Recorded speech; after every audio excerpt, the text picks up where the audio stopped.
Pelo sinal de Santa Cruz, lá nos deu no Senhor dos nossos inimigos. Em nome do Pai, do Filho e do Espírito Santo. Amém. Pode sentar-se.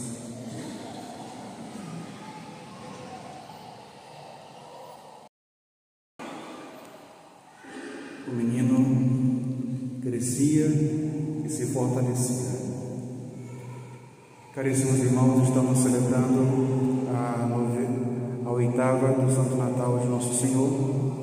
8 dias na mesma alegria, na mesma festa do nascimento de Nosso Senhor Jesus Cristo.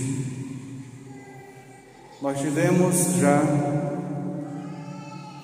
nessa novena, essa oitava, esses 8 dias de repetição solene do mesmo acontecimento, o nascimento de Jesus. Nós tivemos já alguns acontecimentos interessantes. Depois do nascimento de Jesus, a igreja quis como que colocar aos pés do berço de Nosso Senhor categorias de homens, de santos, que ela quer desejar que existam em todos os tempos. A Santa Igreja colocou já aos pés da manjedoura dessa criança pura, santa, imaculada, aquele que será o mais puro, o mais santo e imaculado dos discípulos de Nosso Senhor, o São João Evangelista.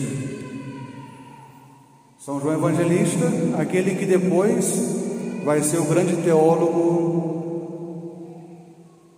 do princípio, de tal modo fará um resumo da vinda do Verbo a este mundo, que a igreja achou por bem repetir em todas as missas, no final da missa, o Evangelho de São João, o princípio do Evangelho de São João, esse resumo da obra da vinda de Jesus ao nosso encontro.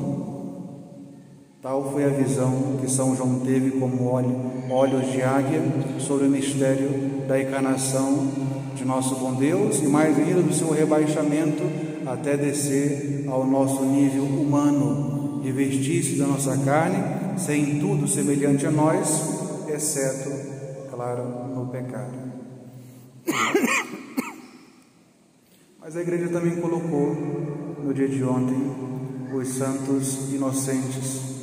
Não viram a Jesus, não conviveram com Nosso Senhor, sequer puderam professar a fé em Jesus, mas foram celebrados solenemente pela igreja ontem, porque, afinal de contas, o que faz um mártir é morrer por causa de Jesus. E a morte dessas crianças, de fato, foi por causa de Nosso Senhor. Na fuga da Sagrada Família para as terras do Egito, a morte dessas crianças foi o que atrasou, por assim dizer, os soldados de Herodes e não alcançaram a Jesus enquanto se ocupavam com esses inocentes que entregavam a vida por Nosso Senhor. Hoje, Nosso Senhor também é apresentado a nós já sob uma nova ótica. Na primeira leitura, São Paulo nos faz um resumo do que deve ser a nossa compreensão sobre a nossa filiação a respeito para com o Pai e, ao mesmo tempo, a nossa irmandade, por assim dizer, com o nosso Senhor. Jesus, de fato, veio ao nosso encontro e, vindo ao nosso encontro, como é costume de Nosso Senhor, sempre quando por algum modo, Deus vai se manifestar ao homem, se manifesta do modo mais inteligível ao homem.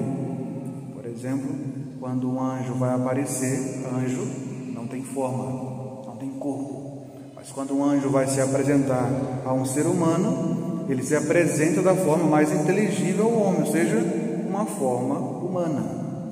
Porque se aparece para você um cachorro falando, sai correndo. Mas se aparece uma forma humana falando, é mais compreensível.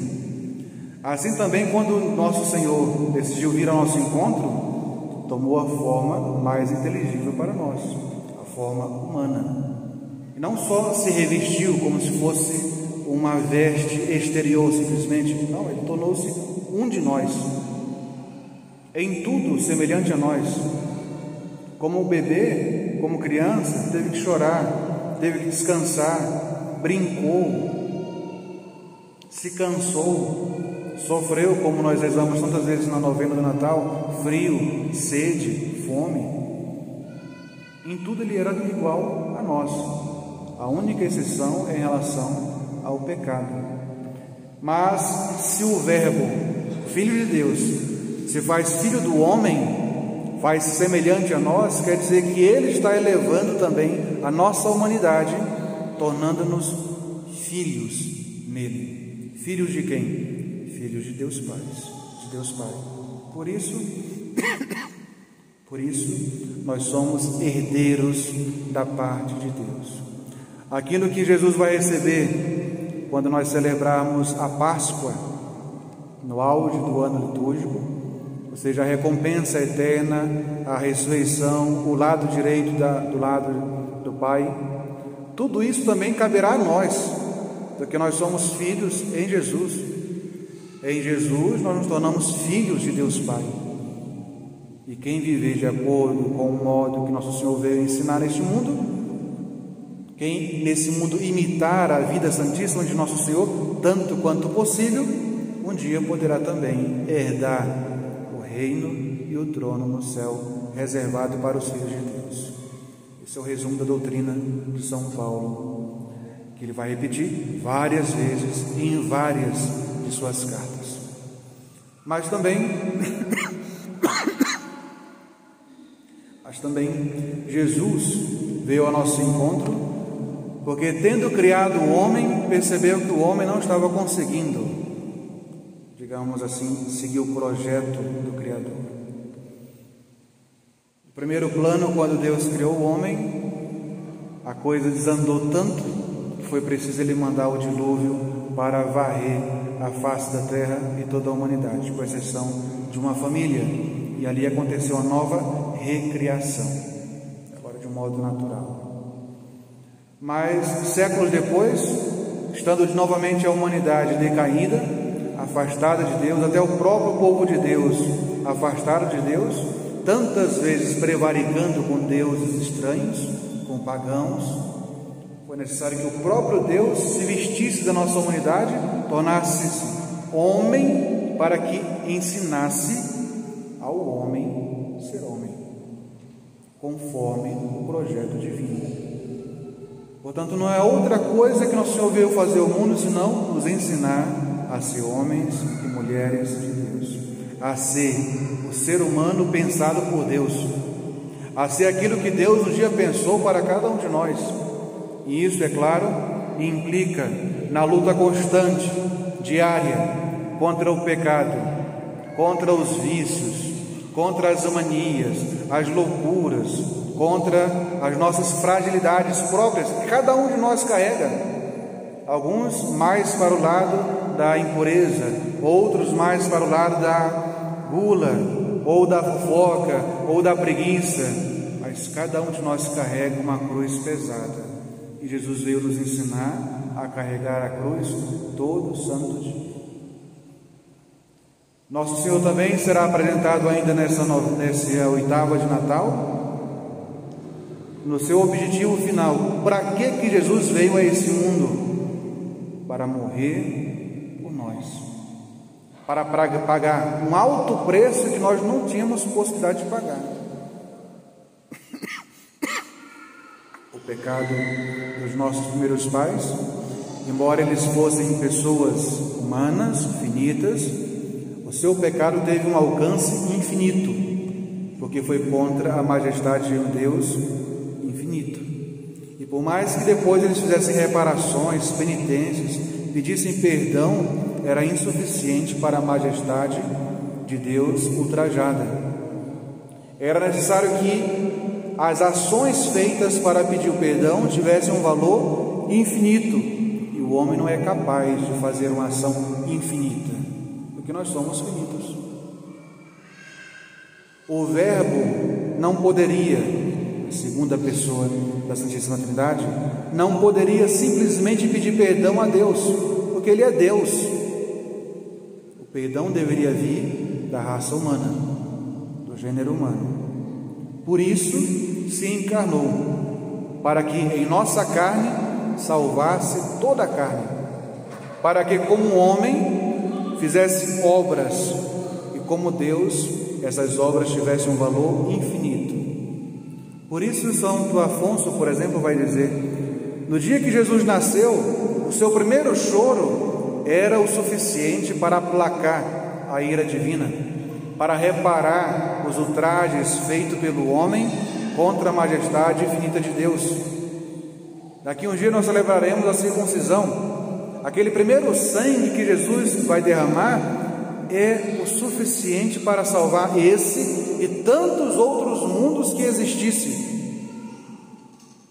Mas aquilo que era suficiente, que era o bastante para nos salvar, não era o suficiente, o bastante para Jesus demonstrar o seu amor por cada um de nós.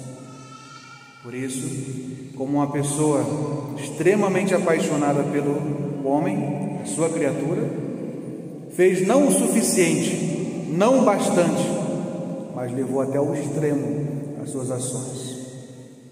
Uma gota de sangue era o suficiente, mas resolveu derramar até a última gota suspensa na cruz. Uma única oração, um único pedido, um único suspiro seu era o suficiente, mas quis desfazer-se, desgastar-se, até chegar a ser comparado, a se encaixar perfeitamente na descrição que o profeta Isaías fez dele: um homem que mais parecia um verme, um homem ultrajado, maltratado, que parecia castigado por Deus, um homem que foi arrancado a barba, suas costelas eram todas contadas, de tão raquítico que ele se tornou, um homem que não tinha beleza nenhuma para impressionar os nossos olhos. A criança que nós hoje adoramos se tornará este homem por causa do amor que tem por nós.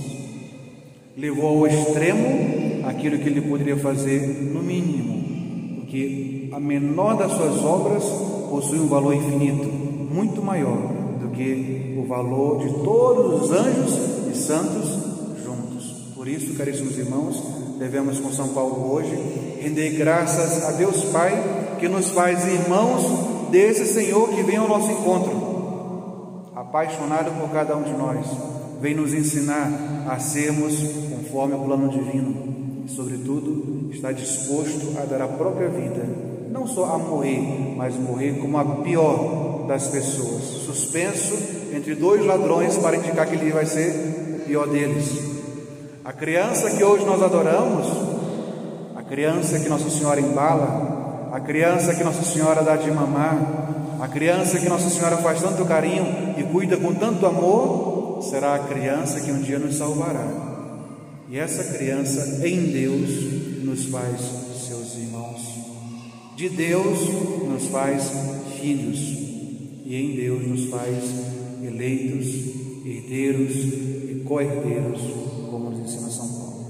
Agradeçamos constantemente Nosso Senhor por tantas graças, por tanto amor, e procuremos corresponder a Jesus, que nesse novo ano litúrgico, nesse novo ciclo litúrgico que nós iniciamos com o tempo do Natal, nos ajude a crescer no amor e na graça. Assim como o Evangelho diz que o menino Jesus crescia e se fortalecia, que nós também possamos crescer e nos fortalecer com esta divina criança, até que um dia cheguemos à plenitude da sua idade na graça, e um dia, eternamente com Ele, nos juntemos no céu para adorar para sempre ao nosso bom Pai Celeste. Em nome do Pai, do Filho e do Espírito Santo. Amém.